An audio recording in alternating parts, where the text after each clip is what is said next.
Welcome back as we take you to a very deep and amazing journey of relaxation of bedtime story. Please like and subscribe to the channel so we can get your request on a story you want to listen to. Before we start, make sure you are very comfortable and in a very warm spot. Take a deep breath and make sure to focus your mind entirely on your breathing, forgetting about your worries in this short while, as you get the best treatment you can give your brain. Okay, let's begin. In the quiet village of Redridge Hollow, nestled deep within maple-covered hills, the first signs of autumn had just begun to show. Golden leaves clung to the branches like sleepy lanterns, whispering to the wind as it passed through the woods in hushed tones. Among the villagers, young Elara was known for her insatiable curiosity and her keen sense of direction, traits she inherited from her grandfather, who once mapped the entire forest beyond the hollow. One particular evening, just after the sun had dipped below the horizon and the sky turned to a deep lavender, Elara stood at the edge of the woods with her hiking boots laced tight and her woolen scarf fluttering behind her like a banner. She had heard whispers of a hidden grove that only appeared under the first full moon of autumn, and tonight, that moon hung overhead like a glowing coin dropped into a velvet sea. Her best friend Milo, a clever but cautious boy with wind-blown hair and a knack for riddles, caught up with her holding a lantern and a small satchel of warm apple tarts wrapped in cloth. "Are you sure we should go tonight?" he asked, eyes scanning the path disappearing into the trees. Elara grinned. "It's tonight or next year," she replied, stepping forward into the darkening woods. As they walked, the forest unfolded around them like a living storybook. The crunch of leaves beneath their feet echoed through the trees, and owls blinked at them from high perches. The moonlight filtered through the canopy, casting silver patterns on the mossy ground. They followed a trail marked only by faint carvings on tree bark, symbols that Elara recognized from her grandfather's old journals. Each symbol led them deeper into the heart of the forest, where the air smelled of pine and earth and something vaguely sweet, like caramelized pears. Occasionally, they would stop to inspect strange fungi that glowed faintly or to listen to the distant sound of water trickling over stones. "It's like the forest is different at night," Milo whispered. "Like it's watching us." Elara didn't reply, but she felt it too. The sense that they were walking through a place not entirely tethered to the world they knew. At a fork in the path, they encountered a stone monument shaped like a curled fox. Its eyes were made of polished amber, and etched into the base were words in an ancient tongue neither of them could read. As they leaned closer, the fox's eyes glinted in the moonlight, and the forest around them went unnaturally still. They pressed on. The trees grew taller, older, their bark gnarled and their branches entwined like the fingers of giants sharing secrets. An autumn wind carried the scent of cinnamon and wood smoke, and somewhere in the distance, a soft chime rang out, high and pure like glass bells in the cold. The sound led them to a narrow bridge of woven branches spanning a stream that gleamed black in the moonlight. Milo hesitated, but Elara took the first step, and the bridge held. On the other side, the landscape changed. The forest opened into a glade lit entirely by moonlight, where the trees arched like cathedral ceilings, and the ground was blanketed in glowing mushrooms. At the center of the glade stood a tree unlike any other. Its bark shimmered like starlight, and its leaves were a deep crimson that rustled without wind. As they approached, a low hum filled the air, not unpleasant but ancient, like the forest was singing in a language older than memory. Elara reached out to touch the bark, and the moment her fingers brushed it, the tree pulsed with light. The grove came alive. Dozens of small, luminous creatures emerged from the underbrush, some with wings like dragonflies, others shaped like squirrels made of mist. They circled the pair, curious but unafraid. Milo stood frozen, wide-eyed. "Are we dreaming?" he asked. Elara shook her head slowly. "No, we're just finally awake." The creatures, though silent, seemed to communicate with one another in spirals of light and movement. One of them, a fox-shaped wisp with violet eyes, approached Elara and brushed against her hand, leaving behind a trail of warmth and the faint scent of lavender. It gazed at her for a moment, then turned and darted toward the far edge of the grove. Without hesitation, Elara and Milo followed. As they moved, the grove shifted subtly, as though the trees repositioned themselves, guiding the children toward something deeper. The path narrowed, and the light dimmed again, but the wisp's glow cut a clear trail through the underbrush. Soon, they reached a hollow carved into the side of a moss-covered hill. The fox wisp paused at the entrance, looked back at them once, then disappeared inside. Elara ducked in first, crawling through the narrow tunnel, her fingers trailing along the cool earth. Milo followed close behind. They emerged into a chamber unlike anything they had seen before, a dome of stone draped in glowing vines, with a pool of water in the center that reflected not their faces, but scenes from faraway dreamscapes. Mountains that floated, forests that breathed, and cities made of crystal suspended in the stars. The moon had dipped slightly lower into the indigo sky, casting a cooler hue over the sleeping village. But in the hearts of Elara, Milo, and those who followed the golden wisp, something had been awakened. A rhythm, calling, knowing. Days passed, then weeks, and though life in Redridge Hollow resumed its gentle routine, market days, harvest festivals, warm bread cooling on windowsills, there was an undercurrent of something deeper. Not fear, nor even excitement, but anticipation. As if the forest, now fully awake, had more to share. Dreams became sharper. Messages etched themselves into morning dew on cabin windows. Symbols from the forest path. Birds chirped forgotten lullabies. And sometimes, just sometimes, those who had walked the moonlit trail would find tokens left at their doorsteps. A glowing acorn, a feather that shimmered like dusk, a stone that hummed softly when held close.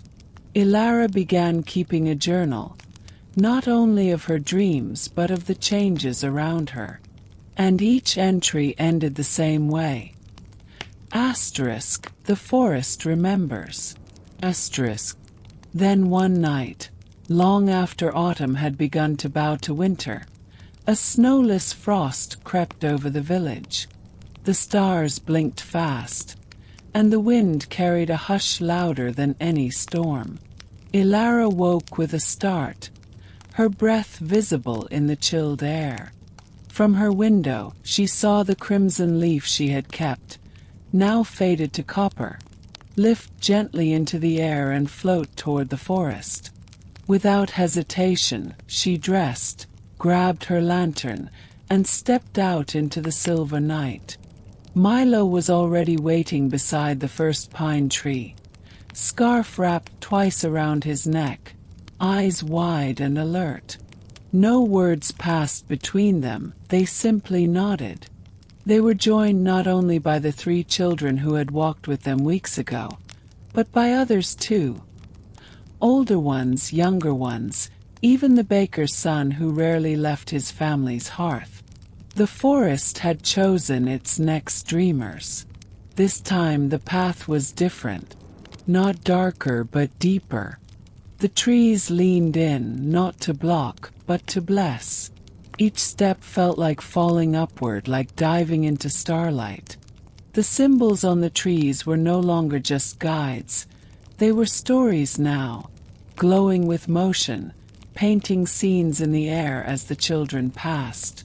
A tale of a forgotten realm, hidden beneath the roots of the world, where time folded like fabric and the stars themselves kept watch. The golden wisp returned, brighter than ever, and behind it trailed a ribbon of light, an invitation and a thread. They followed it to a glade none of them had ever seen. In its center stood a ring of mirrors, each one framed in branches, bark, and bone. The mirrors didn't reflect the children, but rather versions of themselves that had never come to be. Some older, some younger, some filled with courage, others with sorrow. Each child approached a mirror, and as they did, the reflection shimmered and stepped forward, not out of the glass, but into their hearts. Memories that never were suddenly felt real. Choices not made whispered what. Elara stood before a mirror that showed her as an old woman, her hair white, her eyes still curious, surrounded by children who listened as she spoke of stars and trees and dreams. The vision smiled and nodded, then dissolved into mist. Elara felt tears rise, not of sadness but of awe. The forest was not just showing them where they had been, but where they might go. Milo's mirror showed him with a staff of carved oak, a circle of dream keepers at his side, guiding others into the path. The girl who only spoke in poetry saw herself singing to the moon, her words shaping the sky. None of them spoke, but all of them understood. The dream was growing. Suddenly the wind shifted. The mirrors darkened. From the earth rose a low hum, different from before. Not ominous, but urgent. The ground beneath the mirrors cracked, and from each one bloomed a vine of deep violet, curling upward like ink in water. The vines circled around the children's feet, warm and pulsing with energy. Then, one by one, they lifted off the ground, not flying but floating, held by the forest's will. The stars above began to spin, slowly at first, then faster, forming a spiral that opened into a gateway of light. Through it, they glimpsed a vast place, a realm of floating islands, rivers that ran upward, trees that walked, and skies filled with constellations shaped like animals and ancient symbols. It was the dreaming hollow, the forest's heart, the place where all dream paths began and ended. A voice, not the Guardian's, but many voices woven into one, filled the air. Asterisk, you have remembered. Now you must carry. Asterisk, the children were lowered gently to the glade, and the vines retracted. The mirrors crumbled into dust, and the golden wisp hovered above them, flickered once, and then burst into 1,000 sparks that scattered into the sky. Elara turned to the others. "We're not just visitors anymore," she said quietly. "We're part of it now."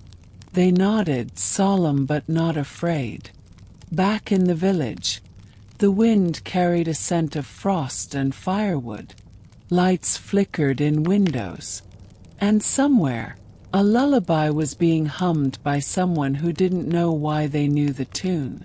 The children emerged from the forest at dawn, their boots dusted with starlight, their eyes filled with wonder. No one questioned where they had been, but something had changed. All who looked at them felt it. The stillness, the knowing, the calm. They had walked the dream and returned. And from that day on, the forest became not just a place of trees and trails, but a companion, watched, guided, it whispered, and for those who listened, it opened the path once more. Because dreams, like seasons, always circle back, and the forest never forgets. The winter that followed was unlike any Redridge Hollow had known. Snow fell in soft, deliberate flurries, blanketing rooftops and treetops in a hush so serene it felt sacred. But beneath that quiet, the forest stirred with new rhythms, subtle changes only those who had walked the dream path could sense. Elara often found herself waking in the middle of the night, heart thrumming in time with something distant and unseen. Her journal filled with entries not just of dreams, but of symbols that etched themselves into her thoughts the moment she opened her eyes. Spirals, constellations, trees with roots that wrapped around stars. She wasn't alone. Milo began to carry a small wooden charm, carved with the same sigils that now appeared on their door frames, on window panes, even in the frost that laced the village well. They didn't know who or what was placing them, only that they were messages, invitations, warnings perhaps, but never threats. One morning, as the frost clung stubbornly to the earth and the sun hesitated behind a veil of clouds, a knock echoed on Elara's door. It was the girl who spoke in poetry, her name now known to all as Senna. In her hand she held a bundle of cloth and a look of quiet urgency. Inside the cloth was a seed. Not just any seed. It shimmered faintly, like the leaf Elara had once kept near her bedside. But this seed pulsed with a different energy, one that felt forward, as if it had not yet been planted in any time that existed. "It came in my dream," Senna whispered, her breath turning to mist. "But not in a forest. In a city made of glass and wind." She looked up, her eyes reflecting something far away. "I think the dream is growing beyond the trees." Elara's breath caught. She had seen glimpses of that city too. Tall spires carved from memory, people drifting between buildings on bridges made of song. But she had thought it only a dream, not a place, not a real place. They gathered the others.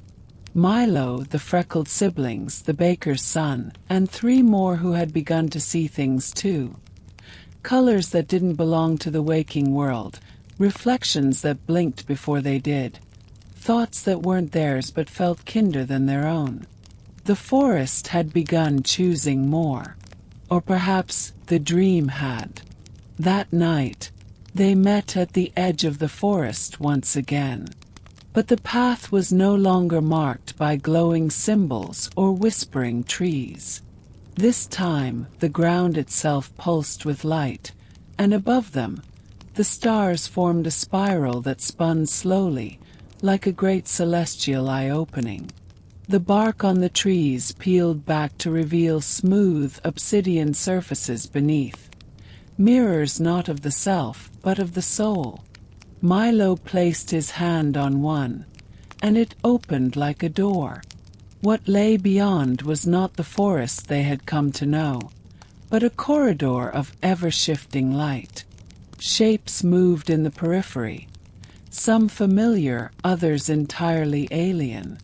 A deer with wings of liquid glass, child made of smoke and laughter, a staircase that spiraled down and up at the same time. Senna stepped forward first, the seed in her hand now glowing brighter than the moon above. They followed.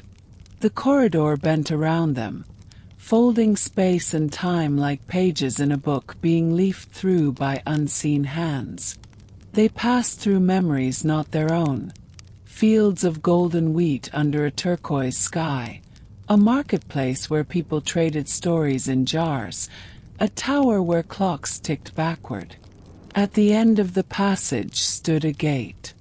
not of stone or wood, but of woven music, melodies strung together like vines, humming with anticipation.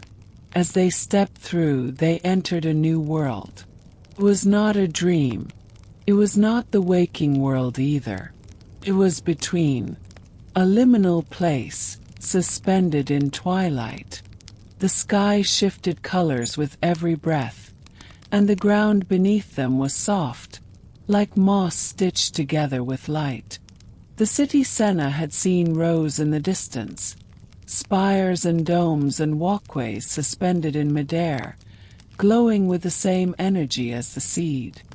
And at the center of it all stood a tree, not crimson but silver, towering and still, as if listening to the heartbeat of this new realm. The seed in Senna's hand lifted on its own, drawn toward the silver tree like a compass needle to true north. She let it go, and it floated gently toward the tree's base, where it sank into the soil and disappeared. A deep tremor rippled through the realm. The tree stirred. From its branches fell motes of light, tiny seeds, hundreds of them, each one falling into the hands of each child. Milo's seed was shaped like a spiral, Elara's like a star. The baker's son wept as his glowed blue in his palm, whispering a lullaby he hadn't heard since his mother passed. A voice filled the air, not loud, not even spoken. It was felt, in the chest, in the marrow. The dream spreads. The forest grows beyond its roots. What was once hidden must now be planted in the open. You are the sowers. You are the story keepers. Go. The city behind them began to shift, folding back into itself like paper burned from the edges. The world dimmed, and the corridor returned, guiding them back through memory and starlight, until once again they stood at the forest's edge, the village sleeping behind them. But something had changed. The sky above Redridge Hollow shimmered faintly, as if the stars remembered what had passed. The trees whispered not just to Elara and the others, but to anyone who dared to listen. The wind carried new dreams, of cities in the air, of music gates, of mirrors that showed what could be. And each child now held a seed. By morning they had already begun planting, not just in soil but in stories, in lullabies, in the silences between words. Because the dream was no longer just a place to visit. It was a world to build. And the forest, ancient and wise, had finally spoken its truest truth. The dream is awake, and it is yours now.